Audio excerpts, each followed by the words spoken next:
João. Thank you so much for your time today. Welcome to one more Firewalkers interview to everyone. At NGAP Career, we are on a mission to empower everyone to have a more meaningful and fulfilling career. And these interviews serve to present people whom we admire and who we think have had inspiring career paths, and to pick their brains a little bit and have them share the lessons and tips and tricks they have gathered throughout their career. So today we have João Figueirinhas, founder and CEO of Humaniacs. And João, thank you so much for your time. Thank you for the invite. It's great to have you and to see someone so young and already with such a diversified path. So maybe you can start by introducing yourself and what you're doing at Humaniacs, and we'll take it from there. Cool. All right. So first of all, thank you so much for the invite, Marta. And yes, so I'm currently founder and CEO at Humaniacs. Humaniacs is a small boutique recruitment and talent management agency. And what we basically do is work with scale-ups and high-growth startups in building their own teams and kind of structuring all of the people management and talent management processes. So I do this as an external consultant, let's say, to different companies. And I have been doing this for a bit more than just over a year right now. Nice. And you've told me once that you when you were younger, you wanted to go to hotel management. So how did that go from there to recruiting and startups? So that was ages ago. But yes, so yes, when I was younger, so still in high school and in middle school, hotel management was always the thing I wanted. So I've always loved events and organizing little events, whether it's small groups of friends or bigger things at school. And I thought that I had this glamour version of hotel management, and I thought that it would be kind of a nice career. But then when you start kind of actually having to make a decision on what to study, what subjects to choose, and kind of where to go, and does this really make sense? It's not that I decided that hotel management didn't make sense, but as a decision to study at university, for example, which was my decision, was to go to university and do like that academic process. I just thought that studying hotel management would be too limiting, so I decided to go a bit broader, and I enrolled in a pure economics bachelor's degree. So it didn't. Okay. By doing that, I wouldn't stop going to hotel management, but it wasn't like just so narrow. So that's how I basically opted. And what was your first job after university? So I think it's more interesting to my first job, full stop, not after Okay. university, because it's and you'll understand why in a second. It's actually a weird thing. So I only graduated. So I started university in 2009, so 11 years ago. But I only graduated 6 months ago. So I only completed my bachelor's Congrats. degree. Yeah, thank you. So I completed my bachelor's degree in January this year. So if I had to only speak about my first job after I graduated, I would only be speaking about the last few months. So while at university, so actually even before university, and I think this is like this was very important, to be honest. It's very small but very important. So while I was in my 12th grade, I actually did an internship, a summer internship in a hotel. So I was actually part of a marketing team in a hotel group in Portugal, Phoenix Hotels. And I was there it was like 4 or 6 weeks. It was fairly small, and I was I was literally a kid in high school.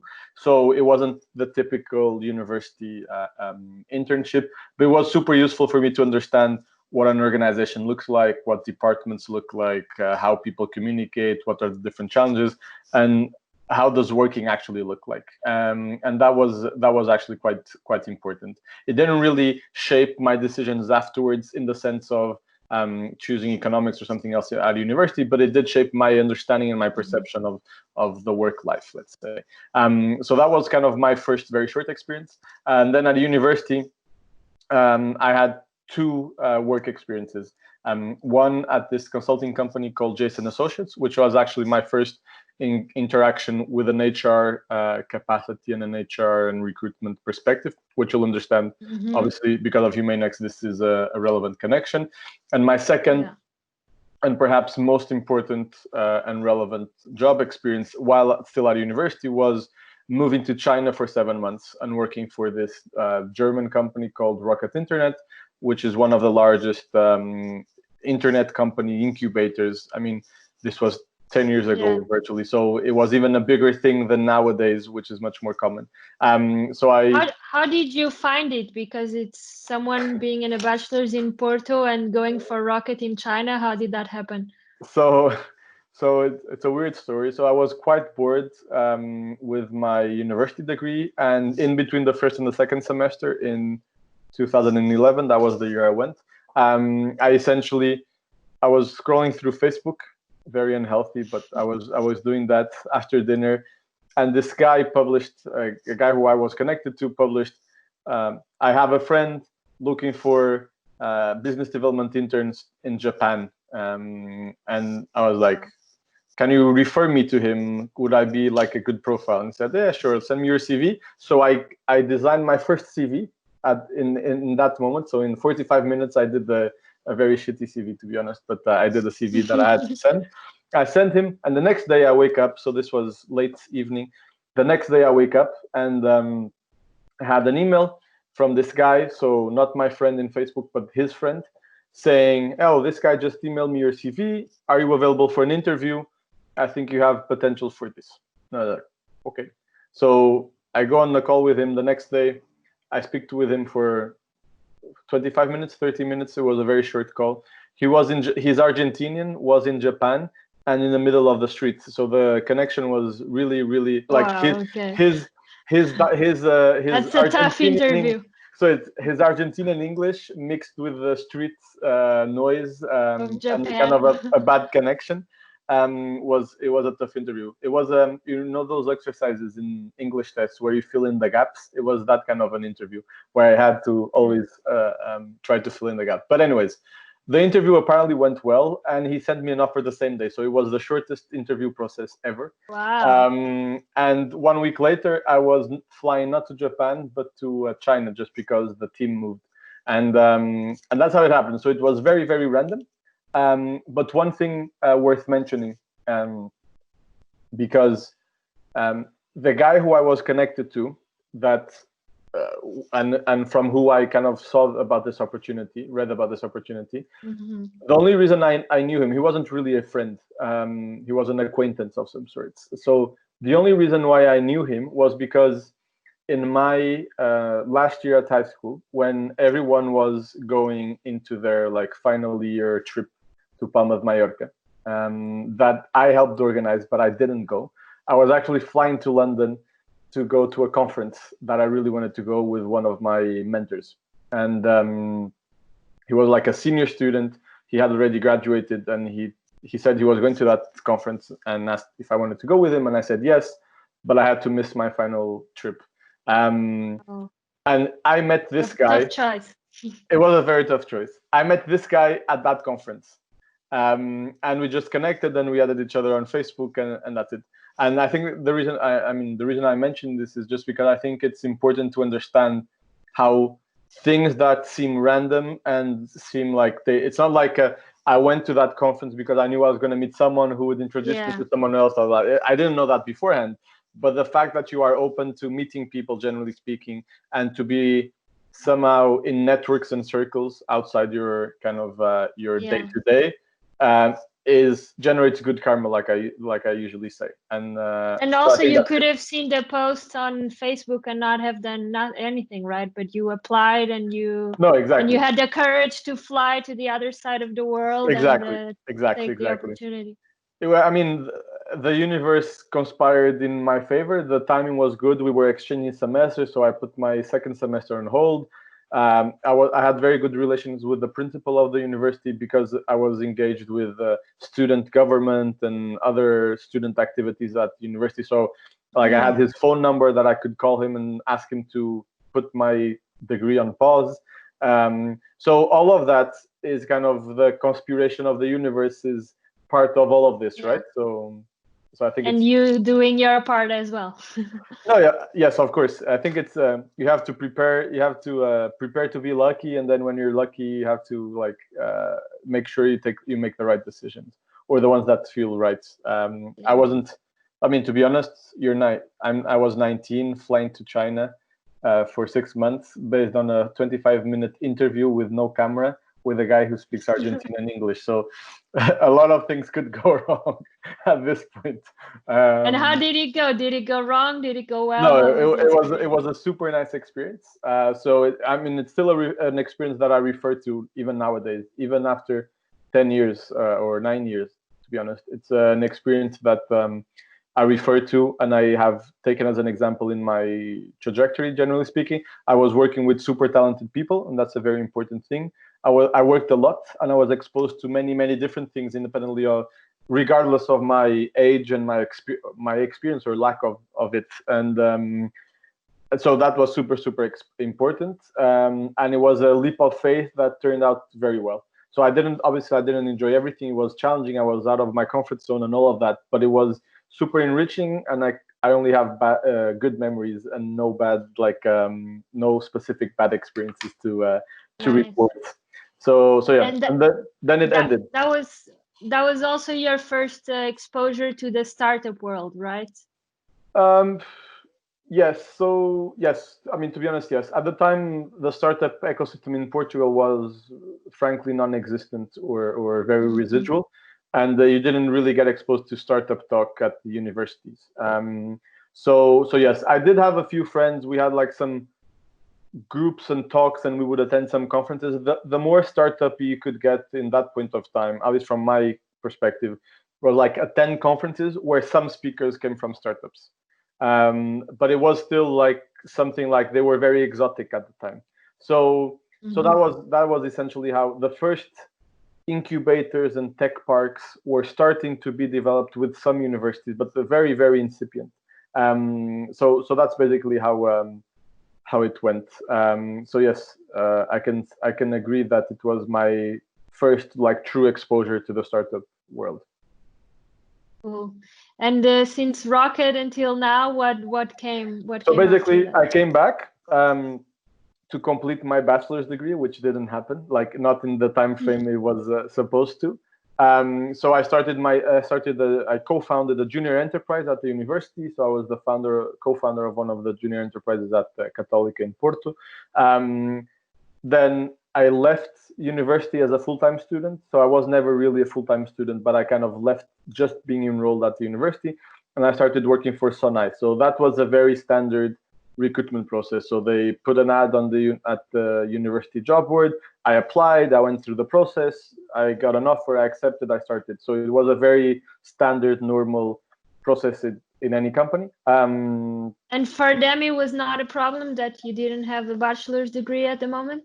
So the job description was have recent graduates. So that's how it was framed. And in the first interviews, the interview with the HR person, that was a bit of a problem, that I had to kind of pitch myself in a way that to overcome that. And to be honest, at that point in time, I thought I was I wanted and I was available to try and complete my bachelor's degree within 1 or 2 semesters. So it was a temporary thing to an extent. Yeah. So with that, I kind of managed to go to the second and the third interview. And when I got to the second and the third interview with my managers and the business teams, then that started to become less and less of a problem. And it was more of a feature and less of a bug, let's say. With the HR person, it was more of a bug than a feature. With the business teams, it was more of a feature and less of a bug. Yeah. And that was good. Obviously, they had to be available to hire someone who didn't complete the bachelor's degree. Yeah. I justified everything that I did for not completing the bachelor's degree, and they kind of resonated and empathized with my experience. And obviously, to be honest, looking to all of the other candidates they were interviewing recent graduates who had virtually no work experience. And at that point in time, I didn't complete my bachelor's, so I had 6 or 7 subjects to complete my bachelor's, maybe a bit more, 7 or 8. but I had almost 1 year of work experience in really intense contexts.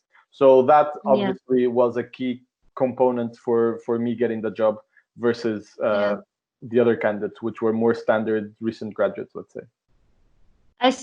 From my point of view, I see two really good takeaways for young people getting into the job market. One is if you're having the confidence to get your foot on the door, right? Even if you think you're not qualified enough, but sometimes it's more about your attitude and your ability to pitch yourself, like you said. And if you believe you have what it takes, it's not because there's one line in the job description that you don't have that you shouldn't apply, right? Yep. And actually, I just read recently that it's more the case for women, that they don't apply, that they feel they're not qualified enough, and so they don't apply.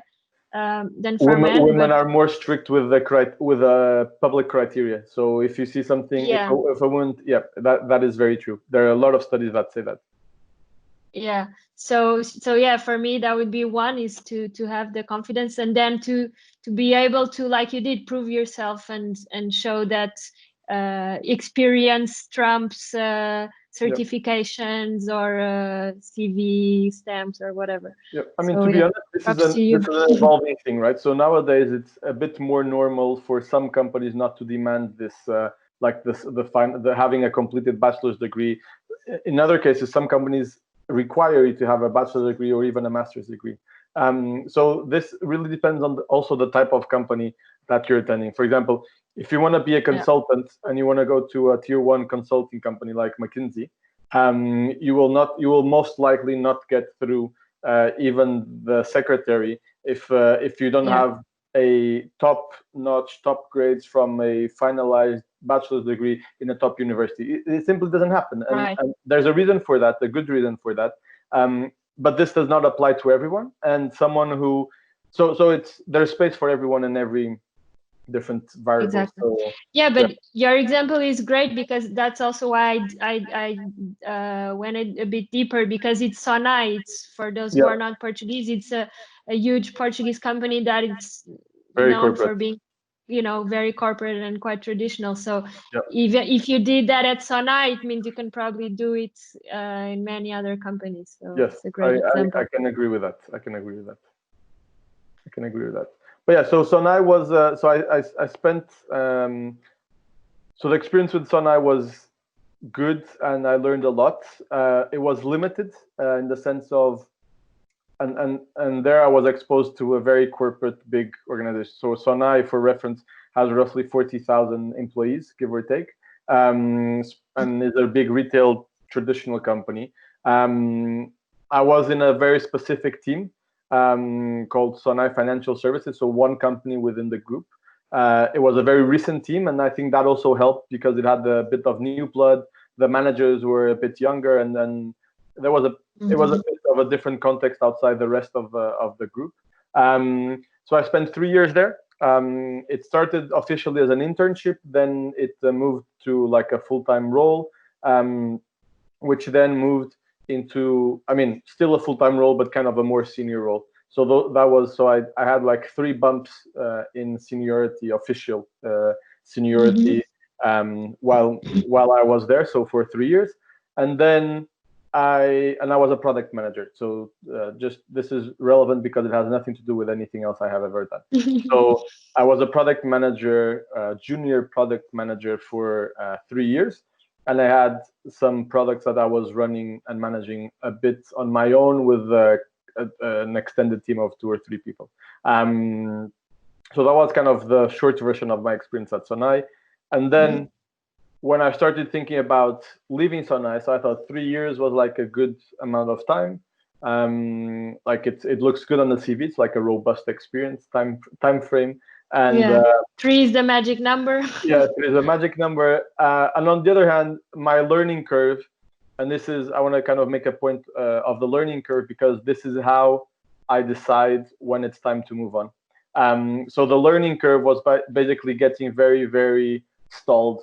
So I started to do the learning curve like this, and I was learning every day. And then as time goes by, it starts like shortening down, right? So the amount of new knowledge you learn every day or every week that is spent in one place gets reduced and reduced by the day. You're still learning, but at a much lesser rate. So I got to that point in the learning curve where I started thinking maybe I should move somewhere else. And I can't remember exactly how it happened, who called who and how it happened, but an old high school friend. So my mentor in high school, the guy who convinced me not to go to my final end of year trip and go to this conference where I then met the other guy, etc., etc. Yeah.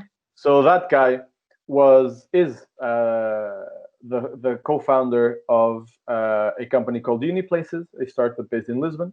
And we were talking, we were supposed to have lunch. We didn't have lunch, but basically in that phone call, I realized there was an opening for a recruiter role at Uniplaces. And basically he introduced me to the head of HR at Uniplaces. In that phone call, he literally sent me a text message us saying, "Oh, I can have lunch with him, but please go and have lunch with him." So this was to the head of HR of Uniplaces.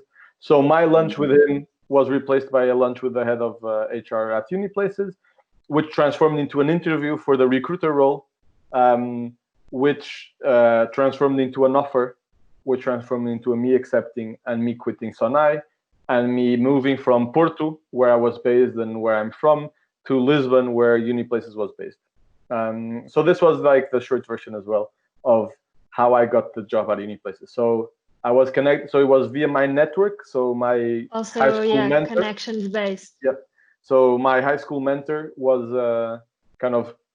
he was the founder and owner of the company. So that helped, I guess. I was well referred to the head of HR, let's say. But yes, then I did kind of a fairly standard process with the head of HR. And then I joined. And that was my first official recruitment role. So while working at Rocket, I had already done some recruitment and been exposed to it. While working at Jason Associates, I had been exposed, not done, but been exposed to some recruitment processes. So it wasn't like something new, but it was something I had never done. I was never accountable for recruitment in a way. So I had never had that as my main responsibility. So it was like a very new challenge, nothing to do with product management, but all of my experiences before actually build up into having the right skills to potentially be a good recruiter. So at Uniplaces, I also spent exactly 3 years at Uniplaces. So Sonai was like 2 years and 10 months, and Uniplaces, it was exactly 3 years. So I left on the same day that I joined 3 years later.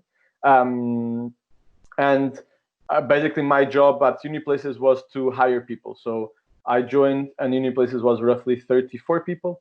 And when I left, or at the peak of Uniplaces after about a year and a half, we were roughly 200 people, just a bit less.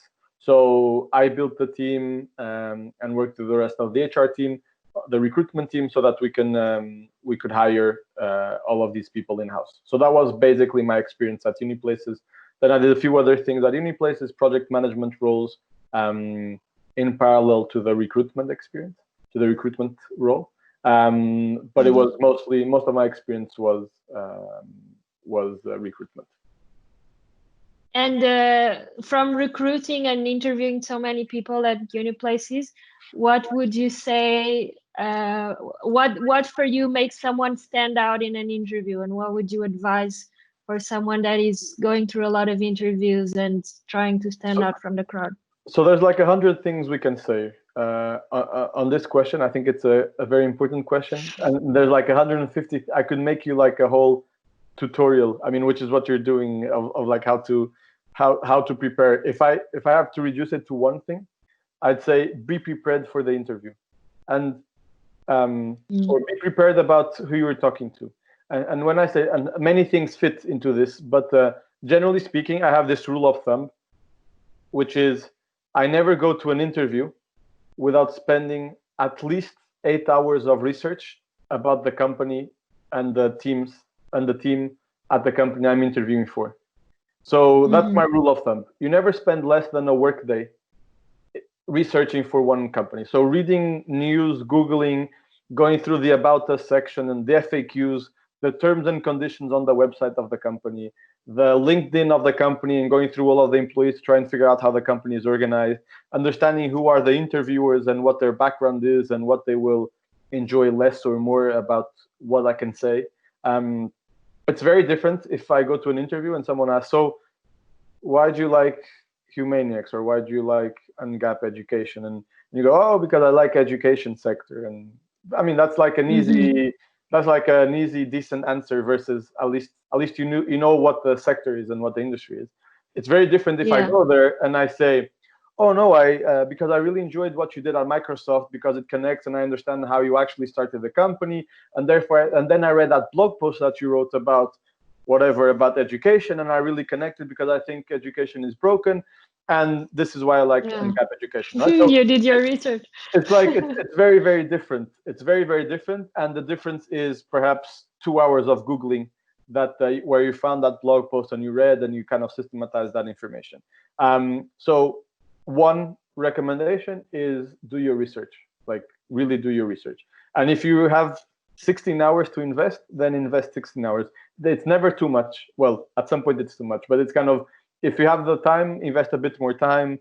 If you have the time to message a couple of people, if it's like a bigger company and you have the time to send a message on LinkedIn to a couple of people that work there and try to kind of figure out what the environment is and what people really like and kind of explore the values of the company, etc., then do that. I think it kind of immediately puts you from one more candidate I have to listen to a guy I'd love to have a beer with, talk about the industry or the company or whatever, and that makes the complete difference. This only works when you get to the interview. This only works when you get to the interview. I could go on a full list of advices to get to the interview, but I'll focus on this one, which I think where you can actually stand out a lot. Right, that's great advice, because actually if you ask most recruiters, I'm sure most of them will say that most candidates don't put in that time to do the research. But if you could give one advice for getting to the interview, what would that be, by the way? So I think that the researching about the company, perhaps not the 8 or 10 hours, but like it can be a bit less, but having a good general idea of what the company is and how it works is good, just because that will help you build the tone of how you write the motivation letter, for example, or kind of even adjust your CV. I don't think I have ever sent the same CV to more than one company, because even if it's a small tweak, I think I never used the same CV more, perhaps maybe once or to 1 or 2 or 3 companies, but not much more than that. So I don't have the same CV and send it to 100 companies, just because each company is different and each company is looking for different things. And you have to understand that before you present yourself. So if the role is very sales driven or very marketing driven, your CV, no matter how much or how less information, how much or less experience you have, your CV should be tweaked towards that. So if you were in student government and you are applying to a marketing role, you will make sure you highlight the marketing campaigns you did for whatever initiatives you did in the student association. And if you're doing sales, you will talk about the partnerships you closed and the sponsorships you closed about in some of the project of the student association. Both of them are true. None of them is a lie.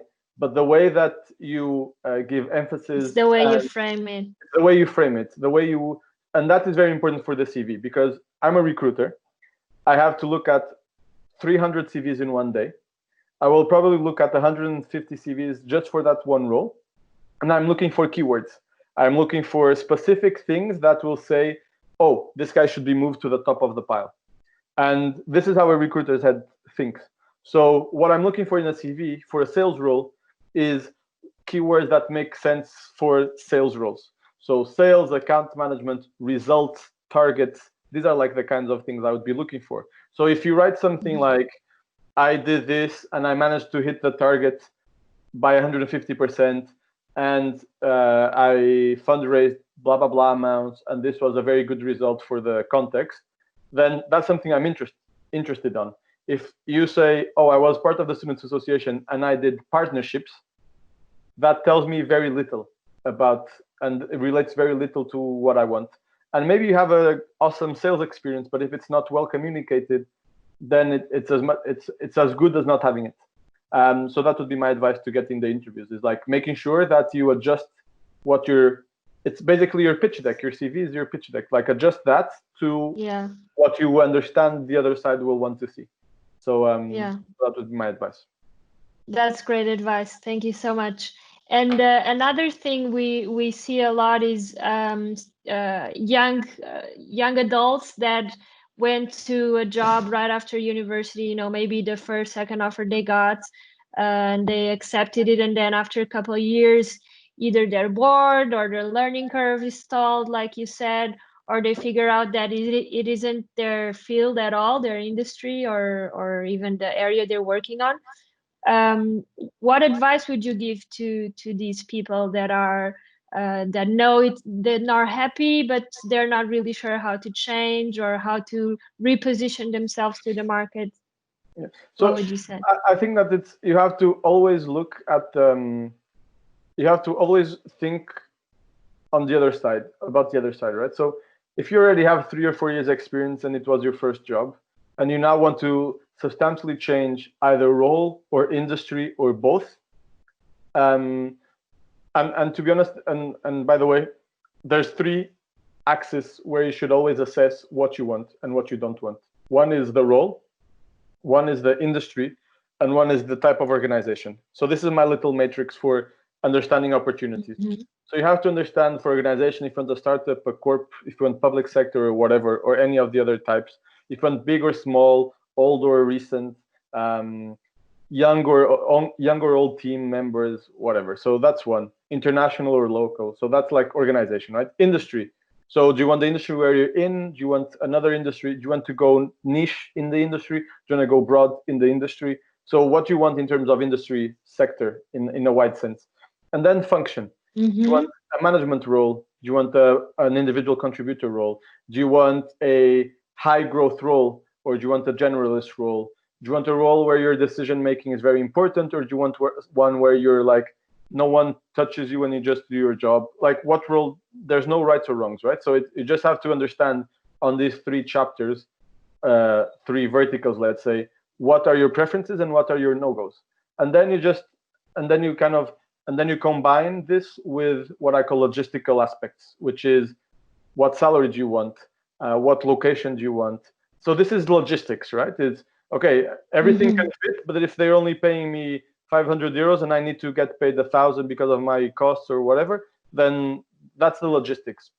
I only want Lisbon, I don't want to move to Porto. That's logistics, right? So you combine these 4 factors, 3 verticals plus the logistics, and that kind of gives you, if this was an Excel function, that would give you like a list of companies, a list of stuff, and this would actually be a great product. So this is how I think you should look at any decision of moving or not moving. And even while you're at the company and happy, this is an exercise you should do regularly. But kind of back to your question, I think that the short answer is always think what the other party will want, but first understand what you want. So this is why I rambled about these kind of aspects. Mm-hmm. And I think that the really important thing is you have to prepare yourself to become a decent applicant to that other job after you figure it out what it is. So if you need to reskill, then reskill. If you need to do like a postgrad, do a postgrad. If you just need to know how to talk about the specific issue, do an online Coursera course or Udemy course or something, so that you just get into that jargon. Read the report from a big consulting company on that industry or whatever. So make sure that you are prepared, skills, knowledge, thought leadership wise, that you are prepared to actually apply and be a decent applicant to another role. And one thing that you have to bear in mind is that it's not a problem to change. In many cases, you can actually use your past experience, even if it's not obvious, in advantage to a new experience. What you have to understand, and this is something, it's a bias that it's very hard to kind of go around it, which is if you have 3 or 4 years of experience in your first job, people will expect you to, even if you change sectors and roles and everything, people will still expect you to have the seniority of someone who has worked for 3 or 4 years in a particular job, and now you're moving industry. So it's not like people have tolerance from Yeah. your background being different, Yeah. but they have less tolerance if You're you not move to a new starting job. from zero. Exactly. And that has to be, so it's not like you cannot go to an interview and say, oh, because this is my first job in the industry, I know nothing about it. That cannot happen. Because although it is the first time in that industry or that role, it is not the first time you are working. It is not the first time that you are having exposure to the work life. So you have to adjust to that. And that's something that might be hard sometimes, but it's something that you really have to put in the effort and kind of make that transition by learning a lot on your own and talking to people on your own. So that would be kind of my. You mentioned reskilling and going to self-educate on the things you'll need to go for that other job. This is a hot topic at the moment. I think you'll agree, especially with COVID and a lot of people having more time or even losing their jobs and needing to reskill. Do you have a personal opinion on what are the most in-demand skills at the moment and for the next 5-10 years of the most generic topics? Yeah, so I think that a little piece of wisdom, I hope, is that it's something I have been discussing with many people the past few months. Is so often companies, reporters, journalists, recruiters, business magazines refer to the hard and the soft skills, where hard skills is like the technical part and soft skills is the interpersonal skills and all of the other types of skills, communication, etc. And to be honest, I think that we are at the point in the economies and the organizations where the hard skills became soft skills and the soft skills became hard skills. So right now, I would be much more prone and available to hire someone who is polite, generally well educated, speaks fluent English, Spanish, and Portuguese, is has digital literacy, it has an analytical mindset, and I don't know, whatever role or whatever person you are, this is kind of, there's a few like baseline skills that I probably will not be comfortable in hiring someone who does not have them. However, I am happy to teach someone who has never done recruitment to do recruitment. I am happy to teach someone who has never coded how to code. I'm happy to teach someone that has never executed on a marketing campaign on how to execute on a marketing campaign. But if the person, but the hard things to teach are the things that are typically attributed to soft skills.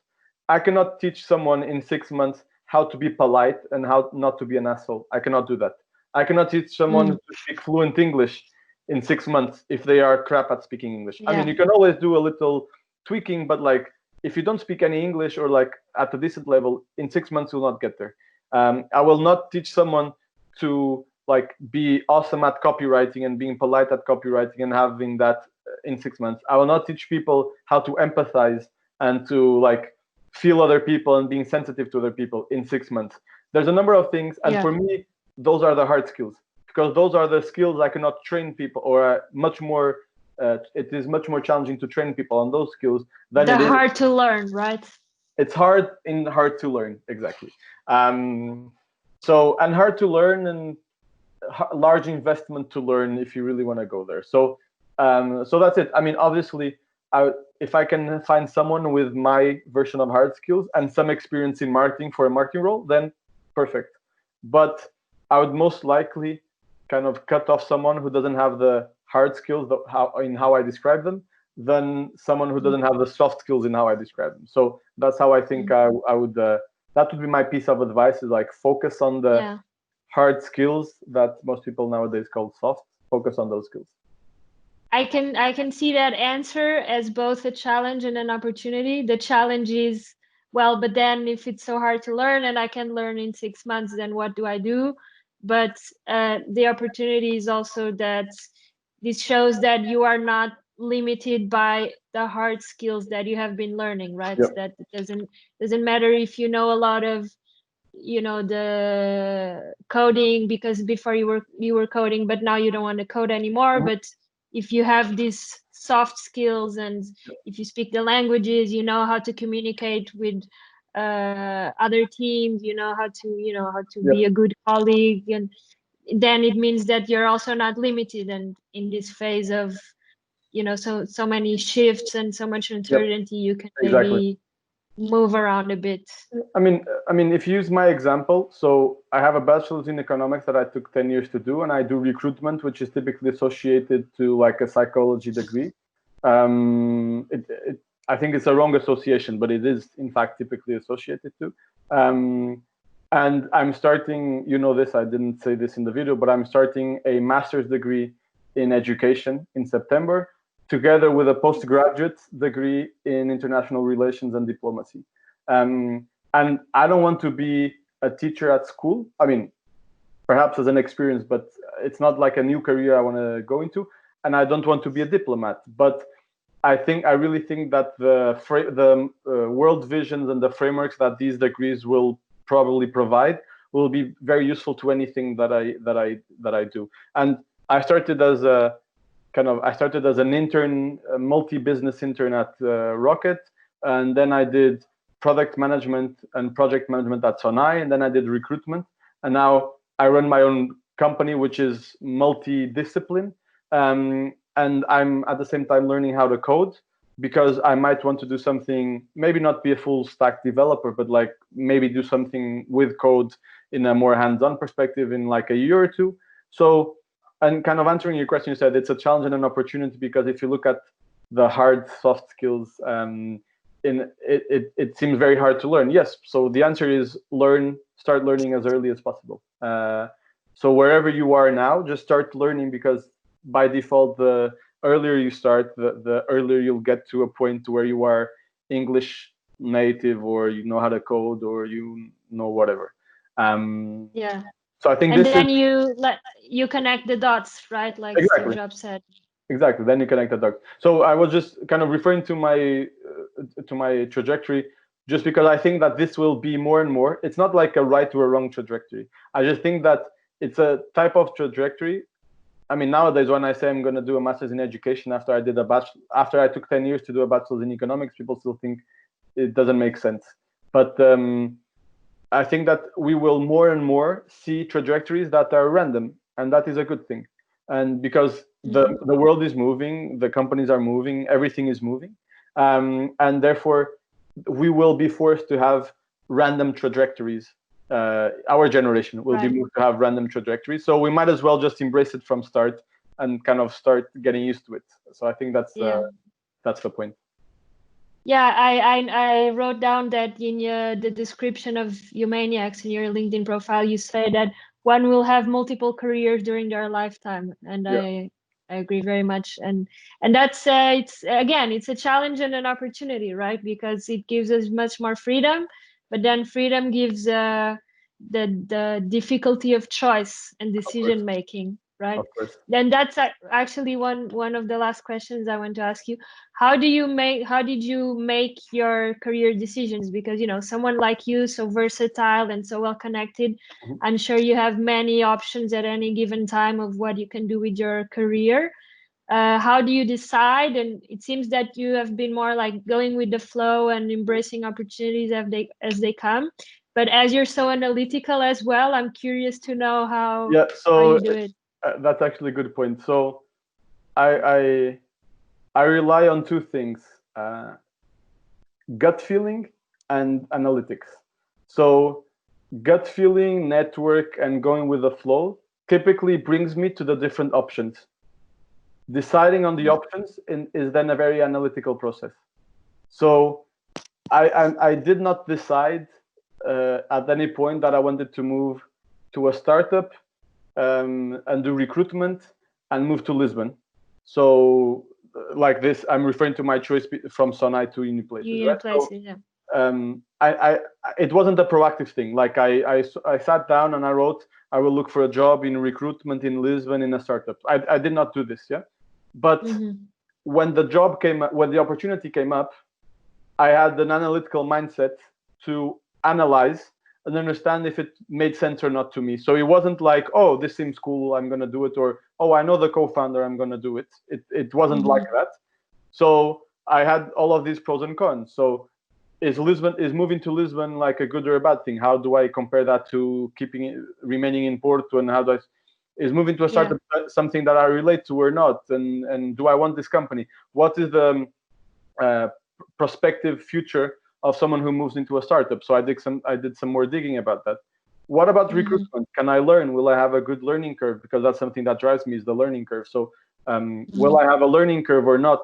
What can I do after being a recruiter? So to understand the longer term strategies, does being a recruiter and having a recruitment experience add value to my profile or take value from my profile? So and all of this then, what is my profile and all that? So this is a bit of the legwork you have to keep doing as an individual. But but I think that it's like there's not what if you are very analytical and you want to make a very hard change, I think that going analytical from scratch makes sense. Yeah. So probably from now onwards in my trajectory, I will be much less of a gut feeling type of guy and much more of an analytical, because I already have background, so I can leverage on that. You have more inputs. I have more input and I have more background that I can leverage on. If you're still like 2, 3, 4 years experience, you can still change everything at any point. So no decision is a bad decision in itself. It just compares to, like, one decision that I get asked a lot is, should I take a job that pays a lower salary than a job that pays a higher salary if I prefer and I believe more in the job that pays me a lower salary? And this, I mean, not going to like a one size fits all approach, but I think that it's very important for you to understand what does the difference in money, in income, bring, and does that compensate or not for what you're getting as a bonus in the learning and the experience of that job versus the one that pays more. So there's not right or wrong answer. It depends on where you are in life, how much like context you have, how much safety net you have, and what you want to do with your life. And I think that's like, it's always about the context and about you individually. I don't think there's one size fits all. So I think that it's always think about what you want, what you don't want, and sometimes it's easier to start with what you don't want,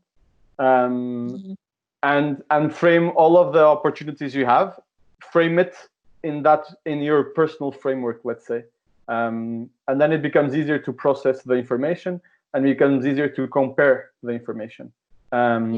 So it's basically gut feeling. You make it sound easy. I mean, it's just like gut feeling for opportunities, embrace karma and embrace like good vibes. And so go to stuff that doesn't really have a point, talk to people without really having a point, read stuff and learn about stuff without really having a point necessarily. Or if you have one very clear objective, then do all of this with a point. But even if you don't have one, it's fine. And then every time you have an opportunity, analyze it through your personal framework of opportunities. If you want to, I just made this up, but if you want to do that, and then it becomes more clear what's a good or not so good decision. So yes, gut feeling, and then put an Excel spreadsheet on top of it. That's a good combo. I like that. Thank you. One last question, just because we're going over an hour already. Otherwise, there will be many more. But given the current global situation of, post COVID or still in COVID, whatever, what have you been seeing happening in the recruitment sphere? Because, from the side of students, we've been seeing a lot of anxiety around, internships canceled, job offers postponed. So the scenario looks a bit dark. Do you see it dark? Do you see it? Are you optimistic about what's coming? What's your take? I'm generally optimistic, but I have to acknowledge that I would say, to be honest, that the next 6 to 9 months will be a bit weird, because and we still don't have all of the information, right? So it might be even longer, to be honest. But I think that it's very normal and understandable that. And very responsible, to be honest. I know it sucks, but it's very responsible for companies to shut down internship programs and all of these programs, just because you will be exposed to a lot of different things. And you really need the support, and the companies really need to have the structure. And right now, all of the companies are just trying to figure out how to survive, how to invent themselves, how to kind of try to overpass this pandemic and kind of this context. So I'd say that one cool thing is that I have started to see more recruitment starting, which was basically frozen globally for about 2 or 3 months. So we have companies, and some of the companies I work in, mainly startups, have started to pick up on recruitment. That is a good thing. Not at the levels or at the volume of January or February, but it has started to pick up. I think September will be kind of an important milestone, just because it's like the school year, a lot of companies hire in September, etc. But I think that everything will kind of start getting back to normal at some point in January next year, to be very honest.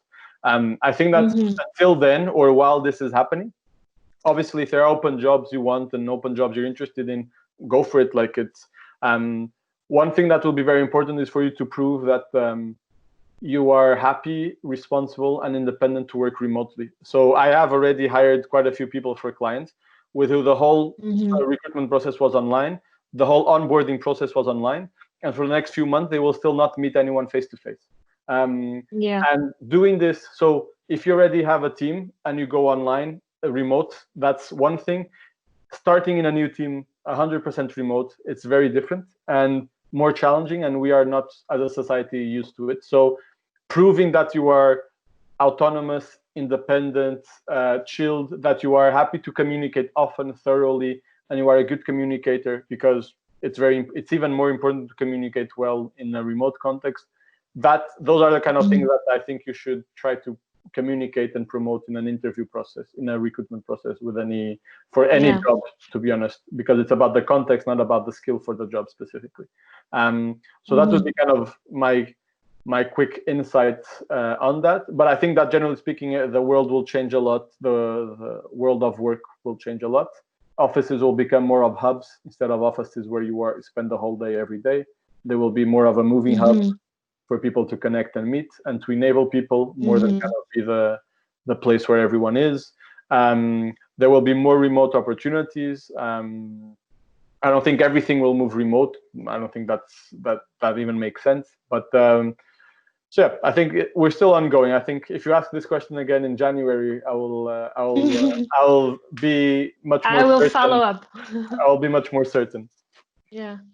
Yeah, for sure. And I'm sure that with all the tips that you shared today, that it's also something that they can be working on and thinking about and positioning themselves better to when more opportunities arise. It's a good time to network, to work on online presence, social presence, to learn, to reskill. So hopefully there will be a lot of silver linings coming out of this. I think that everyone has been this sense of community that I think has existed during this pandemic. I think I have been hearing about people who are much more open to receiving random messages on LinkedIn and talking to people, and even setting up calls with people they have never met, and giving them advice and all of that. So if you go on LinkedIn, there's hundreds of really senior professionals saying, if you're struggling with this thing that I'm an expert on, feel free to ping me a message or something like that. So I think that, if you're out of luck with like getting a job or doing what you actually wanted to do, embrace that and kind of make use of this context of people being more open and all that. So. Great. Thank you so much, João. This has been great. I don't know if you have any parting thoughts, any last advice you want to share. No, I think that's it. I think we already went over a lot of things. So I hope this was of use to any of you listening. And yeah, feel free to write me if you want to follow up on any of the things I mentioned or any of the different theories I have, and I'll be happy to follow up on that. Do you want to share where you'd prefer to be contacted, or? Feel free to contact me either on LinkedIn. It's João Figueirinhas Costa. I think I'm the only one online, and or just email me at joão@humaniacs.com. João, for the non-Portuguese, it's Joao. Yes, exactly. Or ask Marta for my contacts, and I'll be happy to respond. Perfect. Thank you so much, and have a great rest of the week, and enjoy the rest of the kind of quarantine. Semi-quarantine. Yeah. Thank you so much for the invite. It Semi-quarantine. was great. Thank you for your time. Thank you so much. Ciao, ciao.